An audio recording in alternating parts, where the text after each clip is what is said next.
Hi everybody, let's go ahead and get started. Welcome to mobile app development. My name's Doug Shook. I'm the instructor for this course. We're going to do the typical syllabus day stuff. I'm hoping to get to that relatively quickly, and then we're going to hop right in and do some coding for the most of the day today. So first things first, I'll show you the website link. I actually have it in my slides, probably a little easier to see. I'll need to go ahead and pull that up now. That's fine. Here it is right here. If you want to pull up the website, here's the link to get there. So that's where the schedule is. That's where all the homework assignments are going to be posted. That's where basically everything you need to succeed in this course can be found. So this class is going to be broken up into a few major components. Homework assignments, there's going to be 4 of them over the course of the semester. I'll show you, including the first one that's going to go out, I believe, next week. There's going to be some in-class studio time where you work on problems together as a group in class. And then there's going to be a final project that'll happen at the end of the semester course where you'll be able to work in small groups to develop an app of your choosing. So to kind of get a feel for the structure of this course, you can take a look at the course calendar. We're obviously on the very first day. You can see that Tuesdays are dedicated to lecture days. This is where we'll introduce new concepts. I'll usually do coding on those days. My goal is to do some live coding demonstration every single Tuesday in this class. So that's what's going to happen on Tuesdays. And then on Thursdays, you're going to be expected to do some work. You're going to be expected to come in and participate in a studio. Typically, the way I see that working is there might be a short 5 or 10 minute introduction to the studio that I'll do here up front. You'll work on the studio in small groups, and then at the end, we'll kind of bring it all back and discuss what you did to wrap everything up. So that's kind of the feel for this class, at least until we get to April or so. And then when we get to April, you can see that the studios are done, the lectures are done. Basically, the entire last month of the course is dedicated towards your final project. So you'll have about a month to work on your project together as a group. I would encourage you to start thinking about project ideas now. Maybe you already have some. They don't need to be super duper unique. If you want to kind of play off of something that's already out there in the world, that's totally fine. But it's certainly a good idea to think about that now. The one thing I would caution you against is you own all the work you do in this class as far as I'm concerned. If you make a cool app and you want to put it out on the App Store when you're done with this course, that is entirely your prerogative to do so. I would just be careful, because if you're working in a group of people, it's also their work, and they also have the right to do that as well. So if you got a really cool idea that's going to make you $1 billion, you might want to keep that one in your back pocket for this course. I don't know. Or maybe you want to work on it and get some feedback from your fellow classmates and from the TAs and the instructors. That's fine too. But anything that you discuss out here in the open, I would consider fair game for anybody. So just be aware of that. I don't know how many of you are interested in publishing things to the App Store, but certainly I know in semesters past that has been something that has happened. People have been able to successfully publish their apps and make a little money doing so. So just something to keep in mind. Okay, let's see. That's the basic course structure. I do have some wonderful TAs helping me out with this class. So Taylor, Puneet, and Luke are going to be helping me out. Taylor's actually here now in the back. Hey, what's up, Taylor? So if you see me, if you see Taylor, you need help. Puneet will probably be here on studio days to help out on Thursdays. And Luke's going to be holding a lot of office hours. You'll notice I don't have office hours up here yet. I'm working on that. I'm hoping to have them up by next week. But my office hours are up basically all day on Wednesday. I'm just going to be sitting in my office waiting to talk to anybody who wants to talk to me about anything at all. So if you have questions about this course or anything else for that matter, come find me on Wednesdays in my office. I'd be happy to talk to you about them. Other ways to get in contact with us, of course, you can email, but I'd actually prefer that you sign up for Piazza, which you can get to by clicking the discussion link on the website. Looks like 18 of you have already enrolled. Sweet. The rest of you should do that, hopefully sooner rather than later. I don't expect everybody to get on there and post on Piazza all the time, but I may post announcements there from time to time. Or what's most likely to happen, I can almost guarantee you this is going to happen. I'm going to break something. Probably one of the homework assignments. I'd say it's pretty much a guarantee that I'm going to break one of the homework assignments this semester. So let's not even pretend like it's not going to happen. It's going to happen, and then I'm going to have to post a fix. And I'm going to post the fix on Piazza. So really, you need to have Piazza for no other reason than to catch up on those kinds of outside of class announcements and things like that. Let's see. What else should I make sure to cover here? We went through the calendar. Studios haven't been posted yet. That'll happen soon. All right, cool. So you can already see the grade breakdown, mostly based on the homework, although that final project is a big chunk of your grade. That 30% actually is going to be broken down into lots of various components. We'll talk more about that when we get closer to the final project at the end of the semester. The other thing that I should make you aware of, I am recording these lectures right now. I'm recording right now, as a matter of fact. I intend to record every class. Well, I probably won't record the studios, but I intend to record every lecture and post it online, so that if you need to miss a day for whatever reason, then you can go back and take a look at it, or maybe you just didn't understand something that we were talking about. You can go back and take a look at it. However, I want to make it very clear that I still expect you to come to class. So I see a lot of great people out in this room right now. This room's very full. I love that. If I look out there and I see half as many people sitting out in this room, I'm going to stop recording lectures, right? The lectures are not intended as a substitute for you to come to class. Please come to class. Please participate. I like to ask a lot of questions. I'm going to be doing live coding demos, so we'll be able to try out some things. Hopefully you'll have some ideas of things to try. I'm going to make some mistakes. I'm going to ask you to help bail me out, right? Help me figure out what I did wrong. So please come to class, help out with those kinds of sessions. And then the recordings will be around if you need to review. All right. And then the other thing that I need to mention is academic dishonesty. So I take this very seriously. Some of you probably already know me and know that I take this very seriously. But for those of you who don't, academic dishonesty is extremely important to me.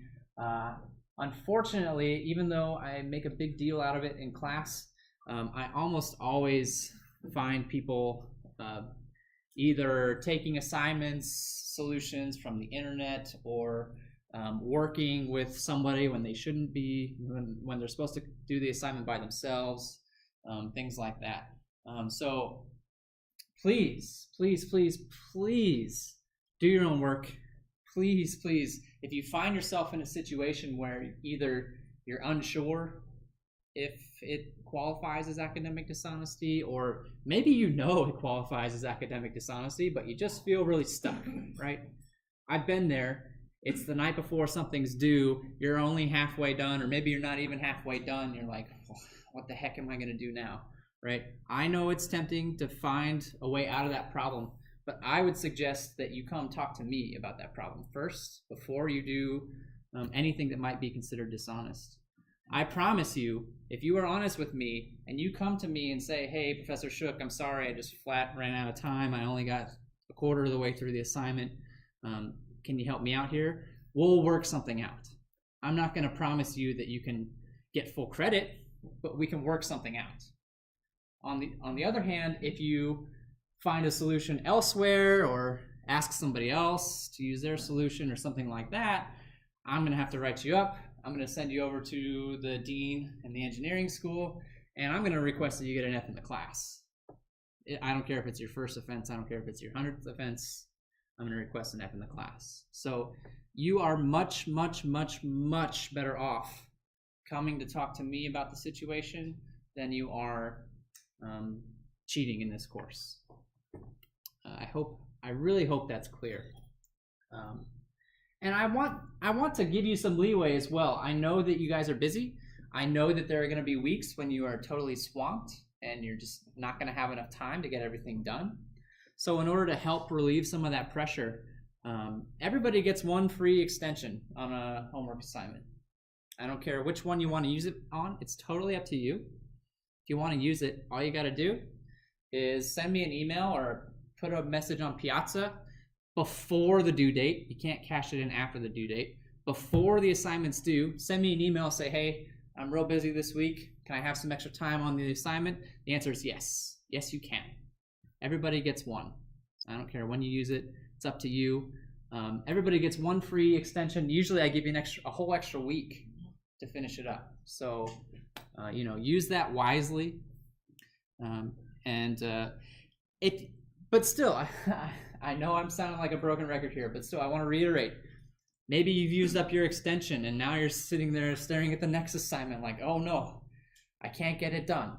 Come talk to me. Please, please, please come talk to me in office hours. Send me an email. I don't care if it's 2 in the morning. I'm up at 2 in the morning, guys. I'm playing video games all night long. I promise you.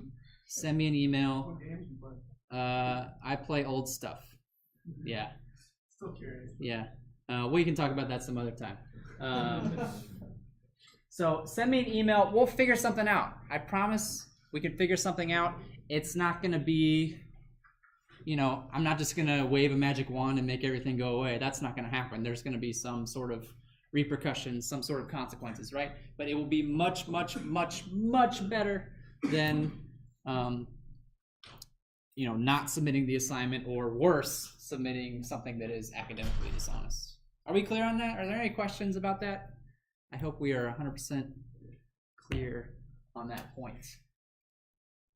All right, fantastic. What else do I need to talk about in regards to syllabus stuff?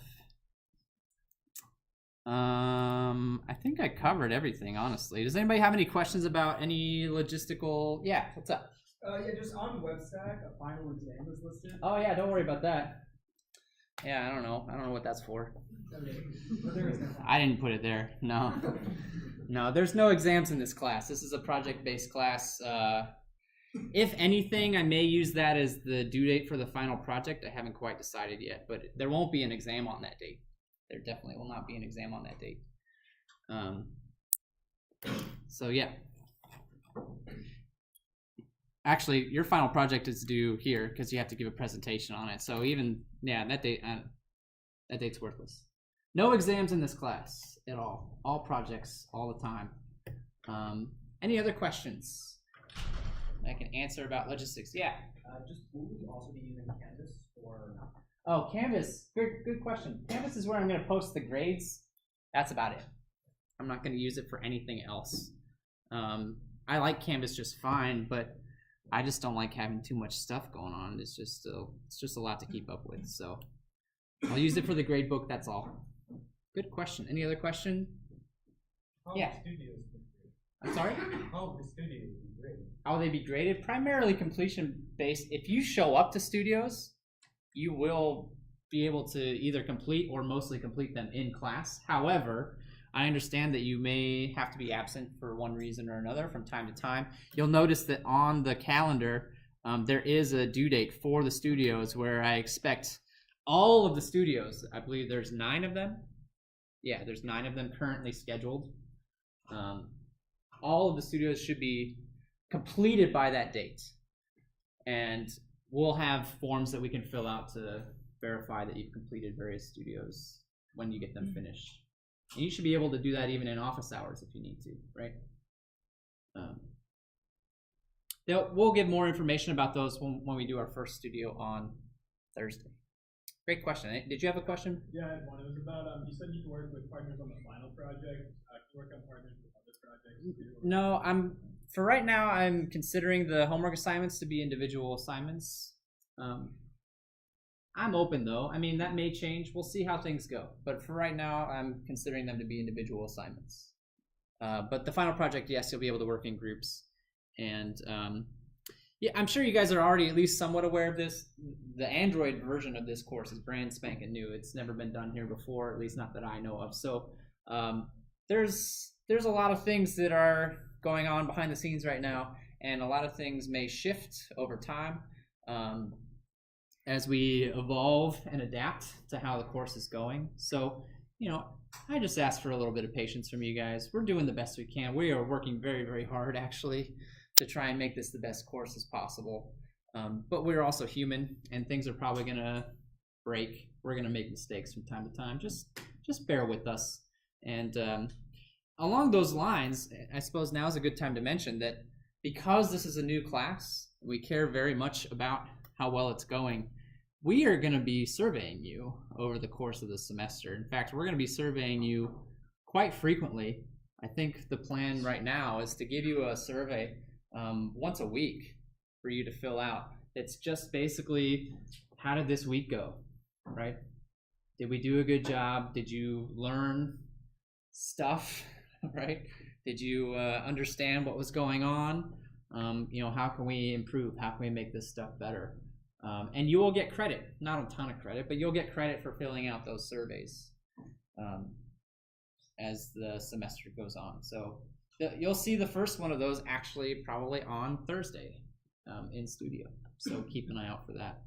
But we really, really are interested in your feedback so that we can make this course as good as it possibly can be. Any other questions? Any other questions before we start doing some coding stuff? I'm really excited, you guys. I think this is going to be a lot of fun.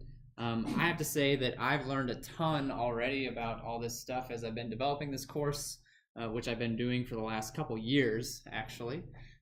And I know that despite all the work that I put in, I'm probably going to learn a whole heck of a lot more, especially when we get to the final projects. I'm really looking forward to seeing what you all come up with when we get to that part of the class. So it's going to be a great class. It's going to be a lot of fun. Let's go ahead and dive into some more interesting material besides syllabus day stuff. Today, we're going to talk about Kotlin. We may talk about some other things as well, but we're going to talk a lot about Kotlin. So Kotlin is a programming language. It's a relatively new programming language. It came out in 2011, which is not very old for a programming language. Java, as a counter example, is actually also a relatively new programming language. Came out in the 90s. I want to say it came out in 1994-ish, somewhere in there. The Kotlin language is very, very new in comparison to Java by JetBrains. Anybody know JetBrains? What do they do? Yeah. They make IDEs. They make IDEs. In particular, they make IntelliJ, which is a kind of IDE. It's a competitor to Eclipse. So you all have probably been using Eclipse for most of your Java-oriented stuff. Not in here. So as you can imagine, because Kotlin was made by JetBrains, they really want you to use their IDE when you work with it as well. You're not forced to, but it's kind of silly not to just go ahead and use it. So what that means for you all is that you're going to learn a new IDE. That's actually a good thing. A lot of people like IntelliJ and Android Studio, which is just IntelliJ, honestly, with a different skin on it. So this language, this Kotlin language, it's designed to be interoperable with Java, meaning that you can mix the two together pretty easily. I'll show you some of that a little bit later once we start doing some actual programming. But there's a question. I already had somebody ask me this question before class started. When a lot of people hear Android apps, they think Java. Up until now, going way back to when Android was first started, they've been using Java, a lot of it, to make Android apps. A lot of people think that all Android apps are made in Java, and a lot of them still are. That's not changed. There are still a lot of Java Android apps out there. But I think Kotlin is the future. I think Kotlin is where Android app development is headed. Google itself has come out and said as much. Google is getting on the Kotlin bandwagon. Google officially supports this language. And the theory is, or the speculation, I think, is that Java, while it's not going to go away anytime soon, is going to decrease in popularity, at least in terms of how many apps use it, how many Android apps are using the particular language. So why? Java's been around for a while. We can use it for all kinds of things. There are so many resources available, right? It's a very well-known, well-established language. Why? Why would we blow that all up and use something different? That's sort of the question. And I'd like to answer that by showing you a little example to get us started. I'm going to switch over to Android Studio, which, here it is. It's an IDE. If you've ever used IntelliJ, you might think this is IntelliJ, and you'd kind of be right. It is IntelliJ. It's just intended for Android development. I would suggest, well, not suggest, you absolutely should grab this sometime between now and Thursday. I don't know how good the internet is in here. If you all start trying to download it right now, we might have some problems. I don't know, but you sometime between now and Thursday, grab Android Studio. Just Google it, Android Studio, or I think I put the link on the calendar for you to just go grab it. Doesn't matter if you have a Mac, doesn't matter if you have a PC, it all works. I think you can even do it on Linux, I'm not sure, but I think you can. It's written in Java, so why the heck wouldn't you be able to? Yeah. It's prompting us, it's asking if like we want to import settings. Should we import settings for this class on Android Studio, or is Nope. In fact, I can actually take a step back and walk you through, if you have Android Studio, walk you through what you should do if you opened it up for the first time. Let me do that real quick. All right, so here is something that maybe kind of looks like what you see when you open it up for the first time, more or less, kind of, maybe. The top option says Start an Android Studio project. It asks you to give your project a name. We're just doing some practice right now. I'm not gonna make an actual app today. I might make a little mini, very, very mini basic hello worldy kind of app today, but I'm not gonna make anything too complicated. So, come up with a name. You could even call it Hello World if you want. Company domain, I usually don't mess with. It's probably got your username somewhere in there. But the one thing to really make sure of is that last checkbox right there, include Kotlin support. We're doing all Kotlin all day. We might do a very tiny amount of Java, but we're going to be primarily focusing on Kotlin in this class, so make sure you include Kotlin support. And then hit next. Now it's going to ask you what version of Android you care about. And honestly, I think I just left this on the defaults.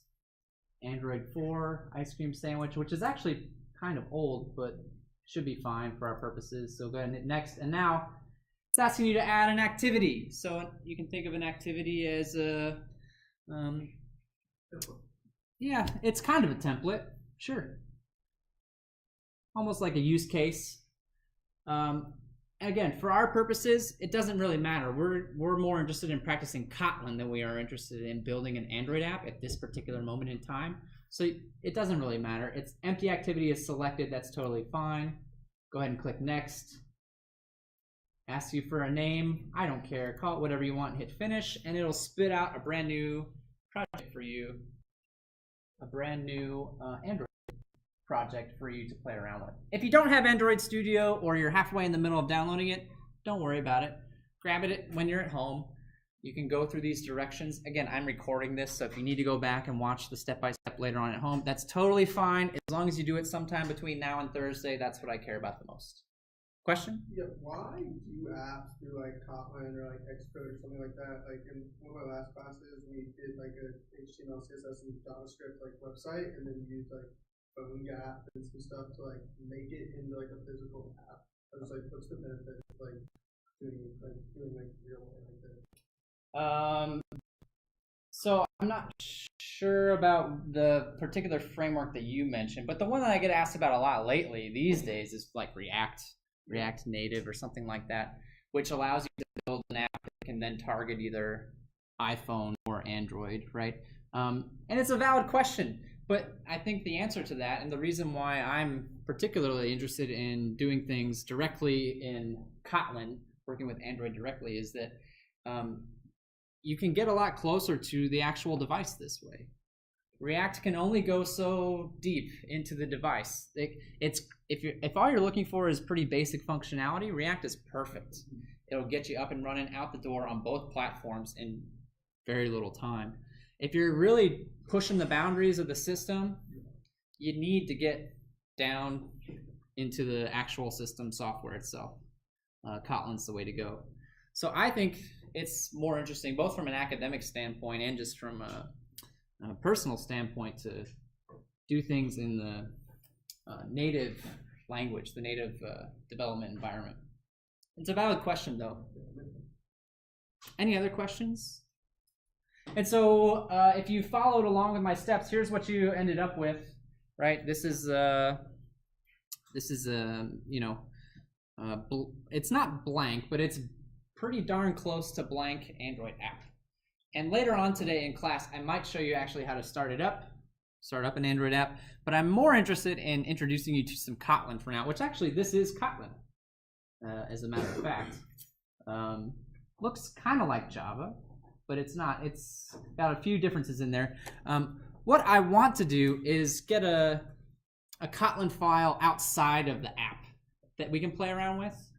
Basically, I'd want to do more like command line version kinds of Kotlin stuff, just so we get a feel for the language, and then we can come back and incorporate some of that stuff into our apps.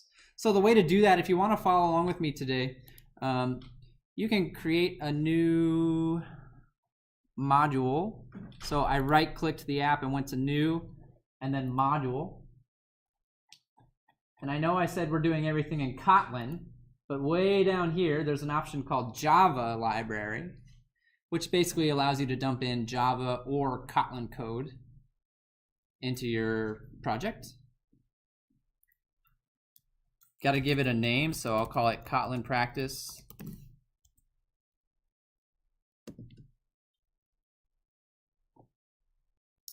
And it's making the new module for me.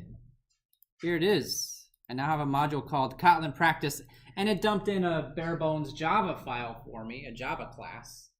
But we're doing Kotlin, so the last step before we can actually start writing some code would be to right-click the library, this Kotlin Practice, and then put in a new Kotlin file. And now we can call it whatever we want. I'll call it Basic Kotlin. I should mention too, oops, well, hold on a second, I'm getting distracted. I should mention too that if you're having trouble following along with me today, I am planning to post the code online on the website after we're done as well, so you can play around with it after class. So don't worry, you will have access to all of this code. You can try it out later on as well.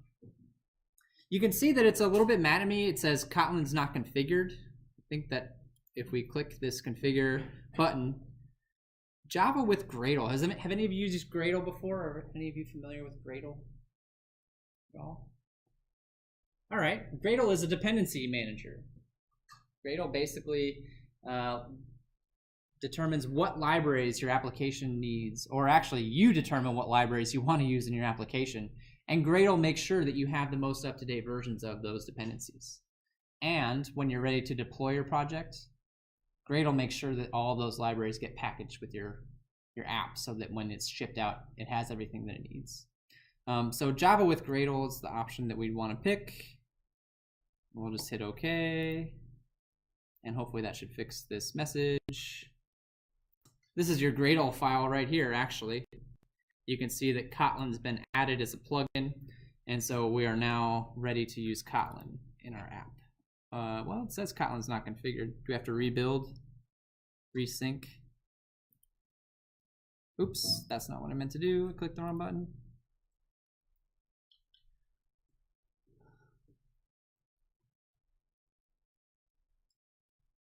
Why is it upset with me? Gradle sync failed. Oh, cool. I'm already having a lot of success with this. I had this up and running on my other project before class. So I'm not sure what the issue is here. I'll tell you what, there's probably an easier way. For today, for you all, it's probably easier if you want to go to the course website and click on this link called Try Kotlin. It's just going to pull up a web editor for you. That'll be a lot easier for now. And we'll get you set up with Android Studio in Studio on Thursday, just to keep things moving along for now. So if you want to follow along with me, go to Try Kotlin and you can do these examples there. I'm going to switch back to Android Studio for now, though, because I already have some examples that I want to show you. So I'm going to switch back to those examples. All right. I went on a very big tangent, but that's okay. What I wanted to discuss with you is why are we using Kotlin in the first place? So I wanted to do an example to show you why I like Kotlin, why Kotlin's a valuable language. This is Java. This is a cat class, right? It's nothing special. You can make cat objects. They have an age, they have a name. That's really all cats are good for anyway, right?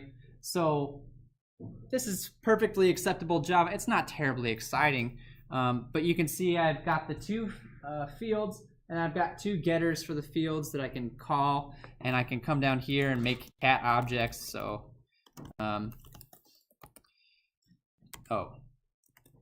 Franklin. I actually have two cats, Franklin and Sally, so we'll just make them real quick. Oops. Sally is younger. Whoops, new Sally.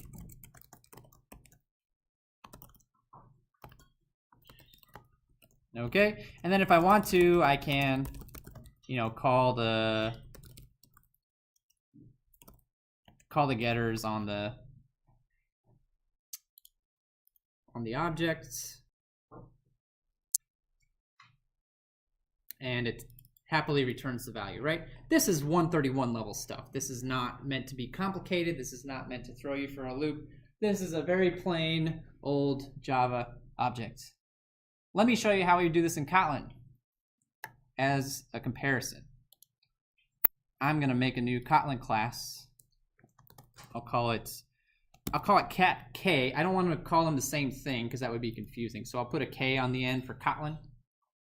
All right. Here's my blank Kotlin file. I want to create the same functionality but in Kotlin. So let's do that. I'm going to make a class. I'm going to call it cat K. So far, it doesn't look that much different than what Java would do, but now things are about to take a left turn here. I'm sorry.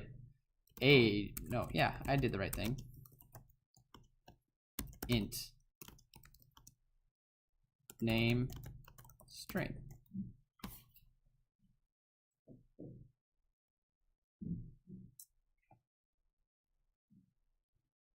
And there we go, we're done. I've defined a cat class in Kotlin that can do what that Java class could do. With that line of code, I've replicated the cat class in Kotlin, exactly what the Java class does. Exactly. Let me prove it to you. And then we'll go back and dissect exactly what's going on with this line of code. Let me create an instance of the cat object, right? I'll go ahead and do that. Oops. I gotta give him an age and a name. And then I can print out either property if I want to. Franklin.age. Oh, I'm sorry, I need a main method. I don't know what I'm doing, my bad.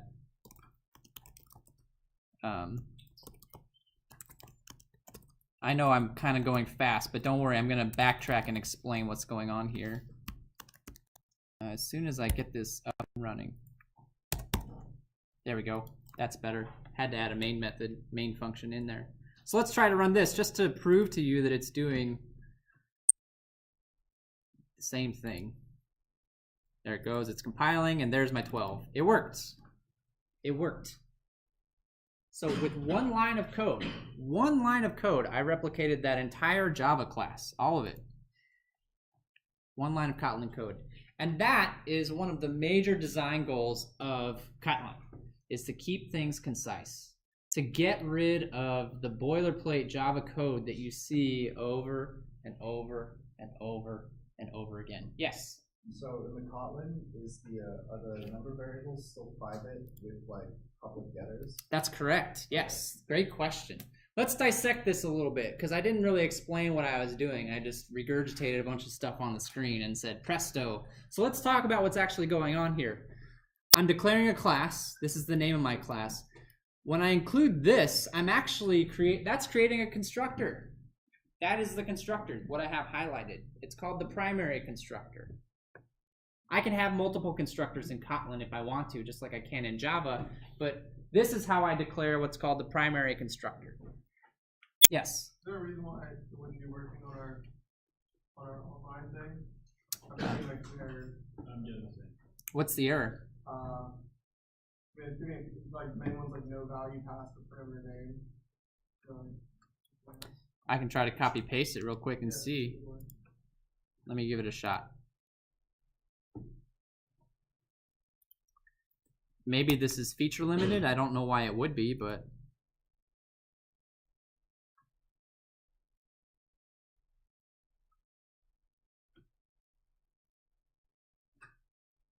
$12. Got it. Yeah. I just copy pasted directly. I don't know. Maybe you copied the package declaration. Maybe it's because my class is inside of main. Oh yeah, class should be outside of main. That's right. Yep. Which is another interesting thing to pay attention to as well, right? I have a class, but this main isn't really inside of the class, right?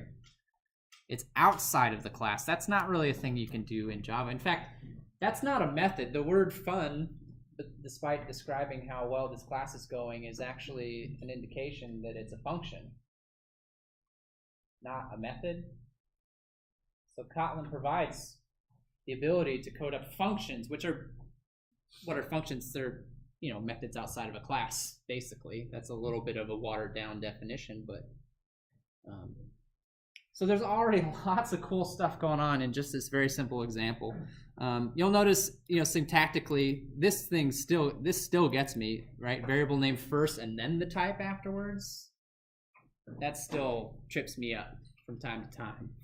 But you'll also notice this type looks a little bit different, right? In Java, that int would be spelled with a lowercase I, and we spelled it with an uppercase I. What does that imply to you? Yes? That there's no wrapper class, like Java has capital I integer, and so there's no primary. Yeah, you had it backwards the first time, but you corrected yourself. There's no primitive types. There's no primitive types. It's in Java it's very famously everything is an object in Java except the primitive types. They're kind of their own. Well, in Kotlin everything is an object, including what we consider primitive types. That is an integer object in Kotlin. That is not a primitive type. There are no primitive types, not the way we're used to them. Yeah. Cool. Can you go back to the website? Sure, yeah. Let me see if I can zoom in so you can actually see what's going on. I literally just copy pasted what I had on my. Yeah, the only thing is when you declare the val Franklin in your other thing, is it just 12 Franklin or do you say age 12? Oh, I see what happened. Yeah. That's not code. That's IntelliJ trying to help me by prompting me what the parameter name is. So yeah. we shouldn't write. You should not write that in. Yeah, Right, cool. That's not code. Yep. Sorry about that. That's one of the quirks of IntelliJ. There is a way to turn that feature off. I've honestly just gotten used to it, and you probably will too. Yeah, it's not code. You can see it's even, I don't know how well you can see, but it's a little bit grayed out, and I can't even I can only select the whole thing. I can't go in the middle of it. It's a little label. Yep. All right. So I created a class, I created a main function to execute this program, created an instance of this object, and then printed out one of the variables. I should mention too, somebody asked this before, but just to reiterate, when I say franklin.age, it actually calls the getter on that property. and uses it that way. You can restrict access to getters and setters in Kotlin, so you can make them private if you want to. In order to do that, you have to be a little bit more explicit with your class. So I would have to declare my property here. And then underneath here, what's the syntax for that? Actually, it already doesn't like what I did here. What is the syntax for this? I haven't done it in a little while. I think you would say set, or private set, yeah. And that would make your setter private, but of course it doesn't like the syntax, probably because conflicting declarations. Oh, I see. It thinks these are two separate variables. And that's kind of, so we've kind of delved into one of the things about Kotlin is if you're doing things that are standard, very straightforward, there's usually a very concise way of going about it. If you deviate off of that path, then you have to be more verbose in your explanations, in how you set things up. And so the super concise way is no longer sufficient. But for a lot of what we do, being concise actually works just fine. And I wanted to show you another example of that, actually. Let me go back to the Java example for just a moment. If I come down here and I say something like this, write a line of code in Java, right? Or maybe I do something like this.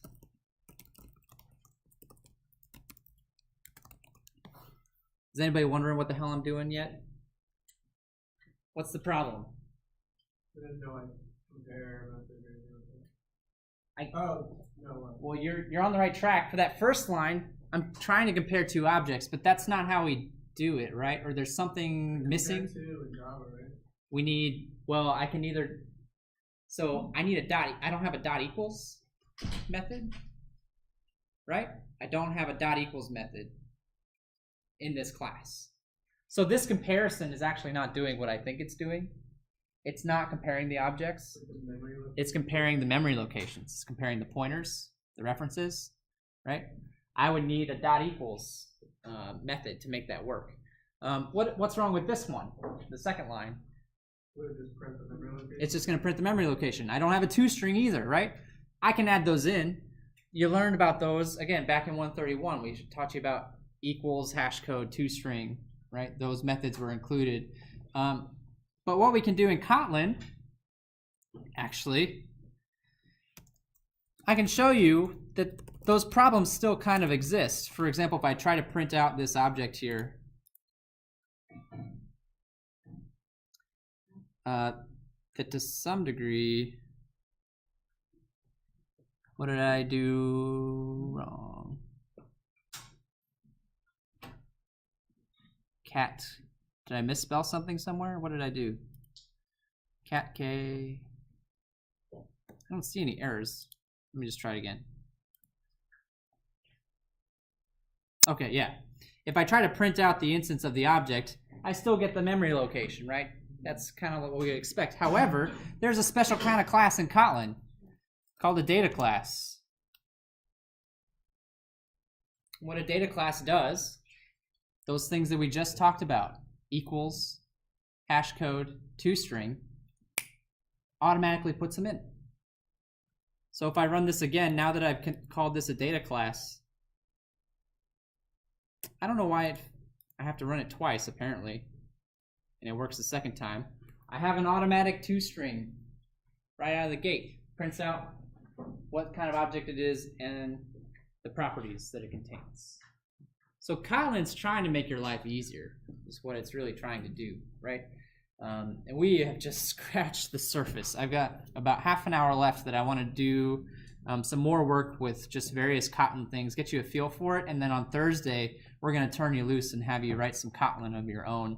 Before I do that, are there any questions about this example before I move on to the next one? Yeah.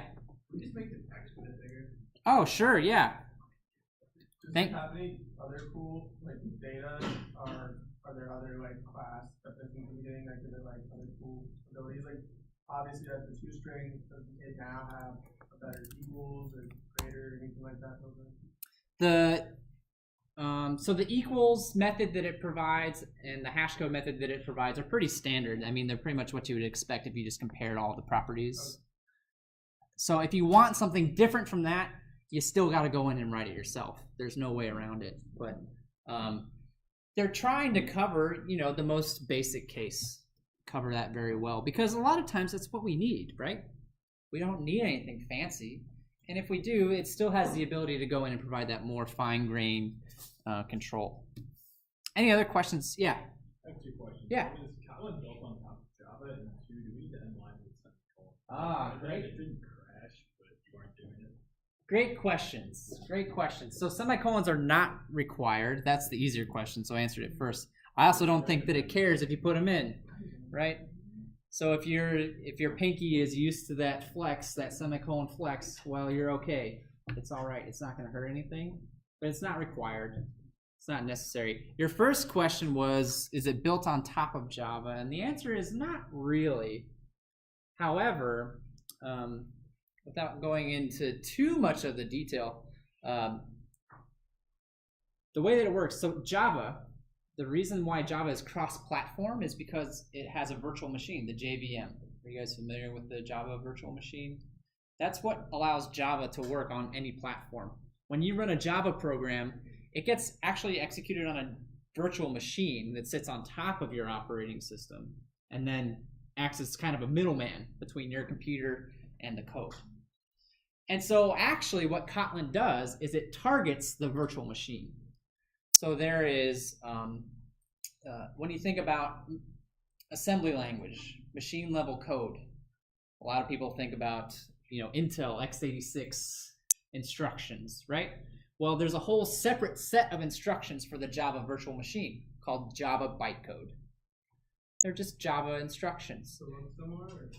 Does it look similar to machine code? It's actually pretty different. It's a lot simpler than x86. x86 is a beast. Java bytecode is very simple in comparison. If you're interested in more, I'd suggest taking a class like 431, where we actually make a Java compiler. It's a great class. I love that class. But anyhow, Kotlin compiles to Java bytecode and runs on the JVM. So it's not built on top of Java, but it does use the same machine level language that Java does.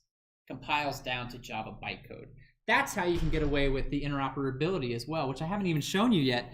For example, I have 2 different cat classes here, right? I have cat K, which is the Kotlin version, but I also have the Java version. And if I wanted to, I could create an instance of the Java class here as well. Take the K off. I'm now using the Java version of the cat class. No problem. We're cool. It's all good. It all ends up being Java bytecode at the end of the day. No issues whatsoever. So you can mix them. You can mix and match them. If you've got a really great Java class and you don't want to rewrite it in Kotlin, you don't have to. You can still use it in your Kotlin code.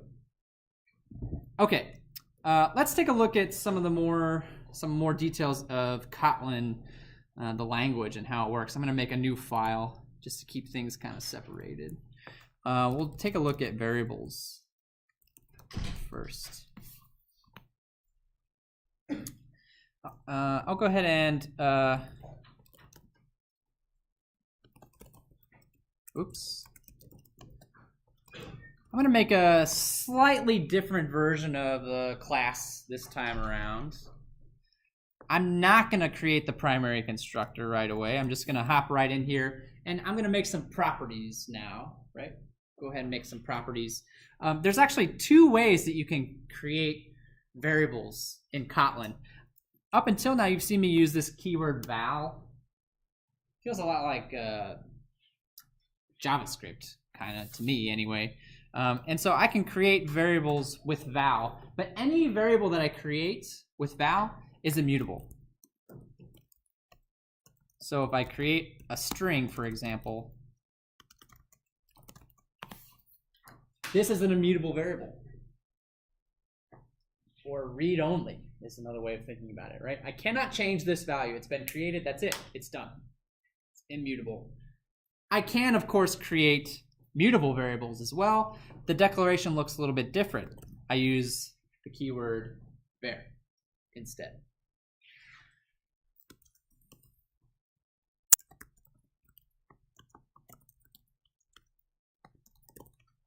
And you'll notice that a variable declaration takes a little bit different form. The type comes after the name. The type always comes after the name in Kotlin. It still frustrates me a little bit that they did it that way. I'm still getting the hang of it, that particular part, but that's how it works. Type comes after the name. Otherwise, you know, equal sign and then the whatever value you want is pretty straightforward. Another interesting thing about Kotlin, I can't make variables, I can't set things to be null in Kotlin. Null, I don't want to say it doesn't exist, but it's very much de-emphasized, let's say, in Kotlin, which has some interesting side effects, right? Null pointer exceptions are really annoying. I think we all would agree about that. In Kotlin, it is very, very, very hard to get a null pointer exception because variables cannot be null unless you explicitly go out of your way to say that this variable is allowed to be null. So if you just create variables normally like this, I cannot set these to be null. It's not possible. Kotlin will not let me. It's mad. I can't do that. Variables are not nullable by default. But if I really want to, I can create a variable that allows null values by putting a question mark after the type.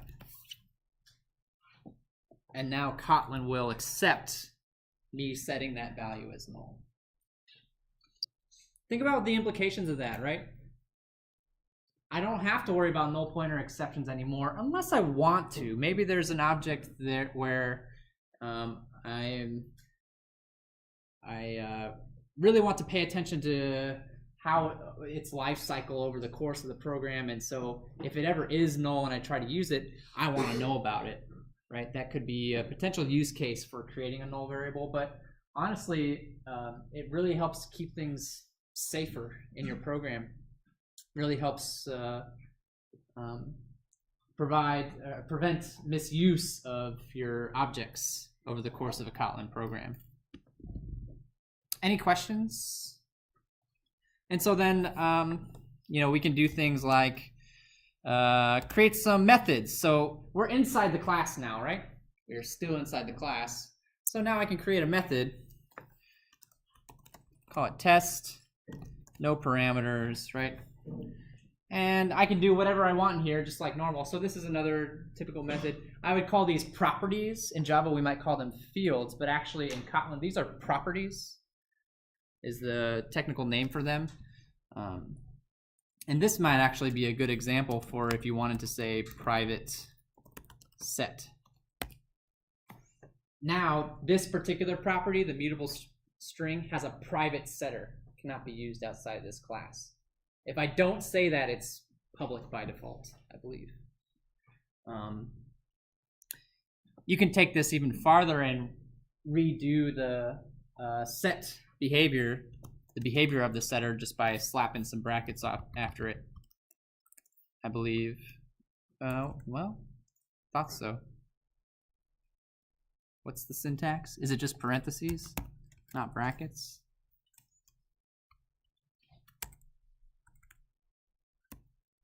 Oh, shoot. I guess I'm a little fuzzy on that syntax. Do you know, Taylor, what I'm doing wrong? Yeah, I mean, that's fine. I was just kind of winging it. Obviously, I went a little bit beyond my boundaries there. But anyhow, it is possible to redefine the behavior of a getter or setter if you should choose to do so. Something else that we can do, so in Java, we have a way of creating a variable but not initializing it, right?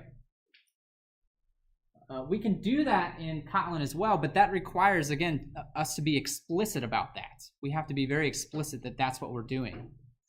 So that's what's called a late init. You can see IntelliJ is already helping me out here.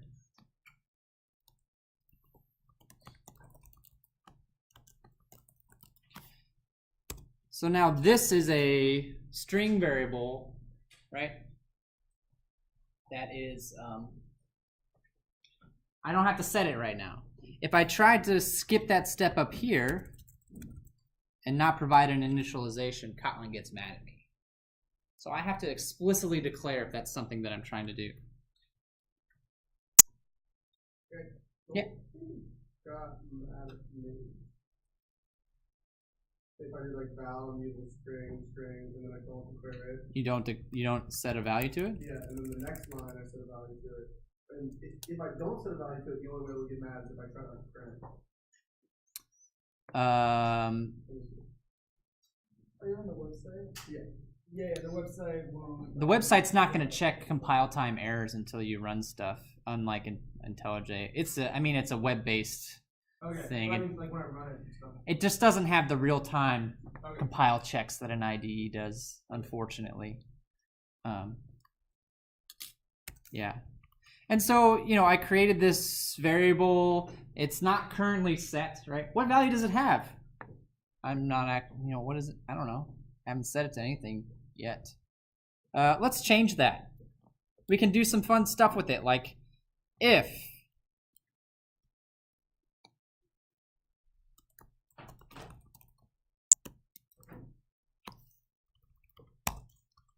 we're basically saying if this string is not initialized, if this string has not been set to a value yet, now I can set it to a value.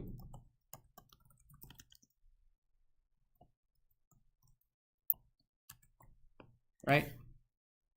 Otherwise, what's going to happen? Well, it's already been initialized by something else, so it's just going to keep whatever value that it had in there.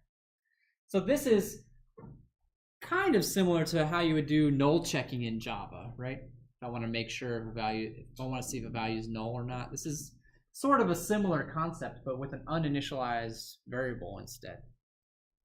And we can test out some of this stuff. In fact, I should be making a main function to do that.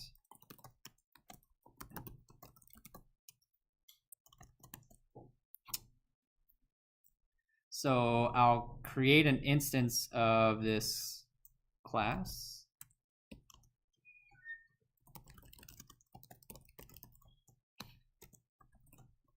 I don't need the semicolon, but whatever. And what I'm interested in is, what's the value of that variable before I initialize it? There it is. Let's print out what it is before it's been initialized, and then we'll call the method test to initialize it, and then we'll print it out again.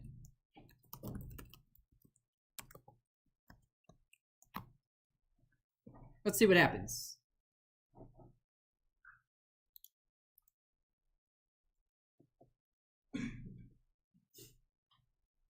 We got an exception. Uninitialized property access exception, right? I can't do that. It hasn't been initialized yet. So I can't use this value until it's been properly initialized. So there's the answer. What value does it have? Nothing. It doesn't exist. But if I take that out, run it again,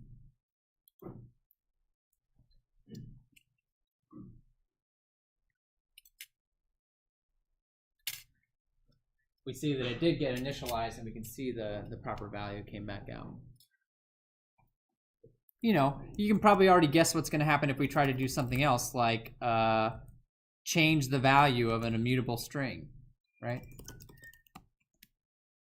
That's probably not going to fly. In fact, it doesn't even look like it's going to compile, is it? I don't see any way that's going to compile and run. But if I change this to be the mutable string instead, whoops. Oh, I made the setter private.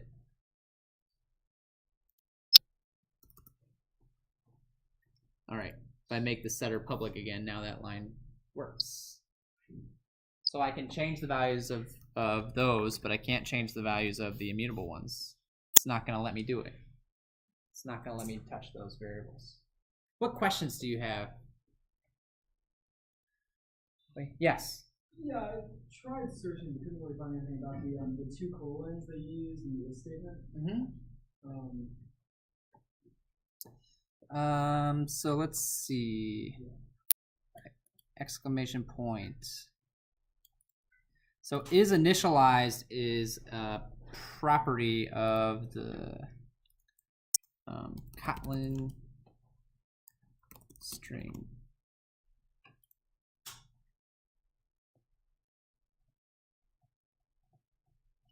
I should just search for it. It might actually be inherited from something else.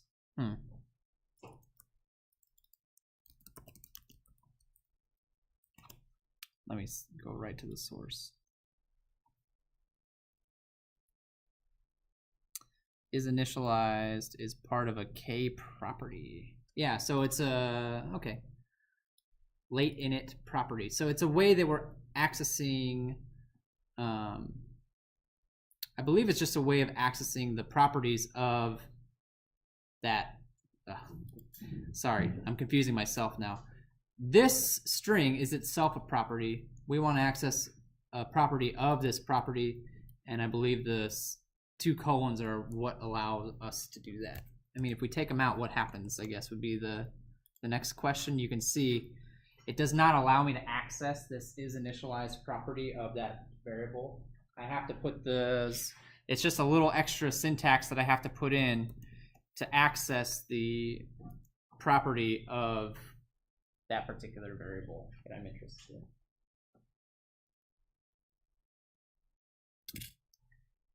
in. Great questions. Any other questions? Let's see. Am I done with variables? Oh, no, there was one other thing that I wanted to show you real quick, and then we'll switch to some other stuff. Static values can be done as well. So let me show you how you do a static value. They have a weird name in Kotlin. They're called companion objects. So a companion object, and then I put a variable in here just like I would declare any other variable.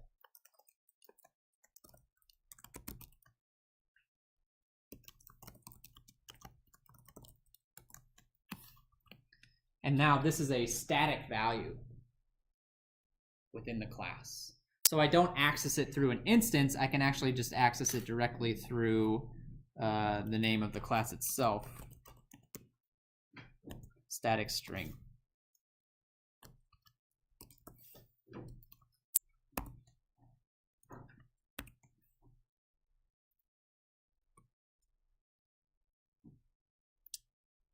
I have to run this twice apparently to get it to work. I'm not sure why, but okay. Next, I'd like to talk about things like loops and if statements, but before I do that, any questions before I move on? Any questions? I'm just scratching the surface, by the way. You can probably already tell that there's a lot more going on here. I don't have time to, drill down into every nitty-gritty detail of the language. I'm just trying to give you a little taste, trying to give you an overview of what Kotlin can do for us, show you some of the more prominent features of the language. On Thursday, you're going to get a lot more practice. On Thursday, you're going to probably be digging in documentation quite a bit, would be my guess. But that's, it's good practice. And you put all this photos on it, right? I will post all this, yeah, including the video after class. Let's take a look at some loops and if statements next. I'm going to make a new file just for organizational purposes. We'll do control flow stuff. I'm just going to hop right into main method.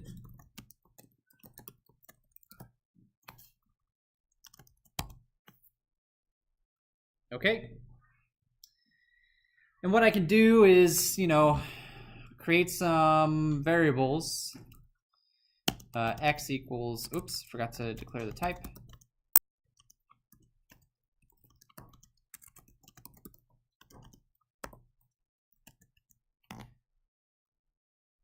And as far as if statements go, it's actually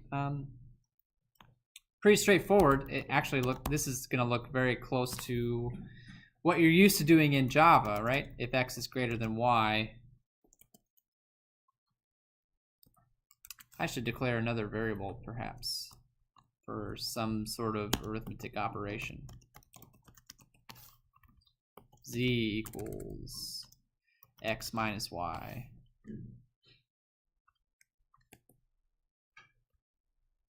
Oh, what did I do wrong? I screwed up. What did I do? Z is a vowel. It should be a var. I'm trying to overwrite it. Yep. Do you mind a huge benefit in using val ever? That's a good question. Why should we ever use val? I mean, obviously you don't want something to change. If var allows me to do whatever I want and val is more restrictive, why should I ever bother with val? Anybody have any ideas? Yeah. Well, I mean, like, from my point of view, I feel like so val is essentially the same as const. So, like, any variable that you use, like, it should be const unless it changes somewhere else. Right. I think so. That's certainly a good rule of thumb, I would say. Right. The rule is always keep things as restrictive as they can be. So if I need to change the value of something, then obviously it should be var. But if I don't, it should be val. But that doesn't really answer the question of why. Why do we do things that way? What do we gain? What's the benefit? I just did have one letter difference. That's gonna drive me crazy. Yeah, it drives me crazy a little bit too. I certainly understand. So one, I think, somewhat obvious benefit is it prevents you from changing something that you didn't mean to change, right? That's maybe the obvious benefit. But there's, I think, less obvious benefits as well. If I mark something as val, meaning it's read only, that's going to allow the compiler to optimize those variables in a different way than if they expect to be changed later on in the code. That has an effect on things like garbage collection, right? Things like that. So there's performance aspects as well. Are you going to notice it for 3 variables? Probably not. But if you have a whole big program, you might notice it then. So it's certainly a good idea, and I'm going to hold myself to doing that if at all possible. And you should too. So if statements actually do not look that much different, right? They look very Java-esque, and that's fine. That's okay. Condition is always true. Oh, so it's smart enough. It read my variables, right? It said, what are you doing, dummy? This if statement is always true. Java actually won't do that. Java won't do that. Let's take a look at some loops. So if statements are pretty straightforward. Let's do some loops instead. Excuse me. Common things we use loops for are for counting. Loops in Kotlin work a lot like what are called, what's the name for them in Java? Enhanced for loops, I think, is the official name for them, which I always thought was kind of dumb, but that's what they call them. Where you do something like this: for a in 0.5. There we go. You can probably figure out what that does, right? It's not too complex to understand. So you can specify various ranges using this ... notation. You can go backwards. That's a little bit different if you want to go backwards. 5 down to 0. Oh, I didn't use it right though, did I? No, I thought I did. Oh, is it capital T? Is that what I did wrong? Yep. So that's if I want to go backwards through the range. You have to do it like that? If you want to go backwards from count down from 5? You can't just do like 4 and a equals 5, a is greater than 0, a minus minus. Oh, like the traditional for loop? Yeah. Like this? Yeah. So a like int, 1% or something? right? Yeah. A less than a int equals 0, something like this. I don't even know what the syntax would look like. The syntax for creating variables is so much different in Kotlin, and semicolons actually don't mean anything in Kotlin. So no, it's all in all the time. Yeah. Which actually I don't mind personally, because I don't know how many of you have ever written code in like Python, but that's a very Python-esque way of doing things, right? So I don't mind it. I think it makes sense. It's less verbose, which I think is a good thing. It's less verbose, and it still clearly gets the point across. which I think is a sign of an interesting language, good language. And so you can do steps as well. You're not limited to just counting up and down by ones if you don't want to. You can do 10 down to 0, step 2. That'll count down by 2s instead of 1s. So you get the idea. You can make loops that way. A lot of times, though, we're not making loops like this. We're looping through a container of some sort, like an array. So let's create an array and loop through that instead. See an example. Oh, I need to create an array first. That's step 1. You probably already noticed this when I was creating the main method, but array declarations look a little bit different, right? It actually looks more like an array list declaration with the angle brackets in there, but it's actually an array. And here is how we're going to create this array. There's a function called array of. I pass in whatever values I want, and it condenses them into an array for me. So here I can just stick whatever strings I need to. Oops. And there we go. I have an array of 3 strings now. And I'd like to just loop through that array and spit out the values, right? It's a pretty standard thing to want to do. So let's do it. 4. Now here's the trick.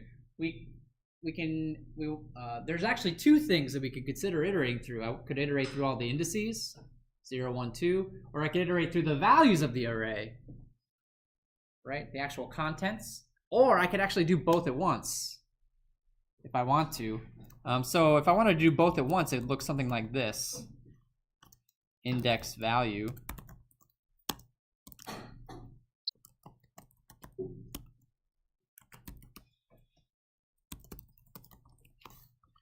So now I have 2 variables. Index is going to go 0, 1, 2, and then value is going to be the values, the contents of the array. I don't have to do that, though. I could just do one or the other. I believe if I take one of these, if I just wanted to do the values, I would take these off. We can test this out real quick. Let me run this and see what happens.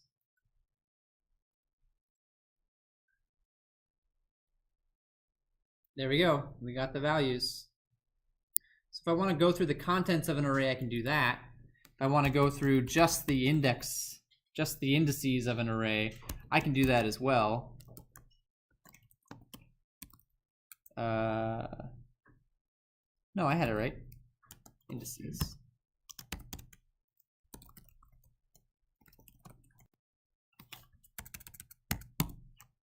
This will go through all of the different indices, right?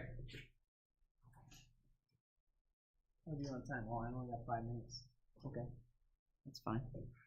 Or I can do both. We also have smart strings in Kotlin. Let me show you what I mean by smart strings. If I want to, I can do something like this with my print statements. $, curly bracket.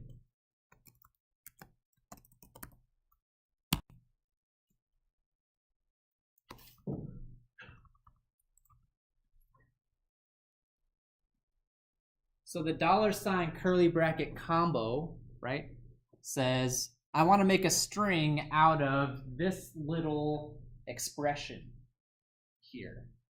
Evaluate this expression and print that out. That's what I want to see. This is actually, it reminds me of bash scripting. I don't know how many people even do bash scripting anymore these days, but that $, bracket kind of reminds me of that. Can be very useful for piecing together large strings with lots of components coming together. Are there any questions, though? For loops are, yeah, question. Like any arrays, like if we mix like different types of variables inside the array. Well, I'm still declaring that it's an array of strings here, so no, I cannot. No, but I mean, just like Java, this could be an object if I wanted to. So I could make an object with different things in it and put those into arrays, just like I did in Java. Sure. You can do like array of object, like a string is the subset of object.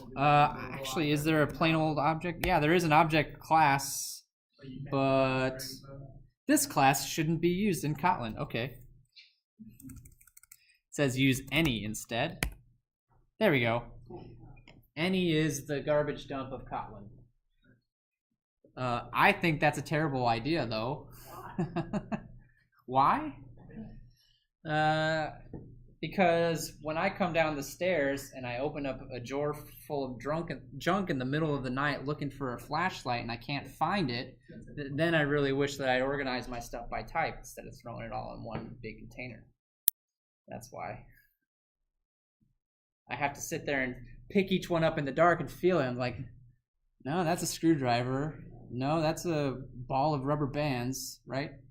And the same thing's true of doing this in code. You have to pick each one up and kind of feel it a little bit, figure out what it is before you can do anything with it.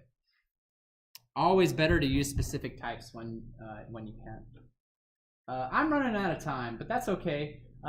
You do have a little bit of homework for Thursday, which is install Android Studio. I don't really care if you write any code in it or not, but install it for Thursday. We're going to do more Kotlin exercises on Thursday. I'll post this stuff to the course website. And next week, I promise we're going to make some actual Android apps. But we had to learn a little bit of Kotlin first. So see you in a couple days.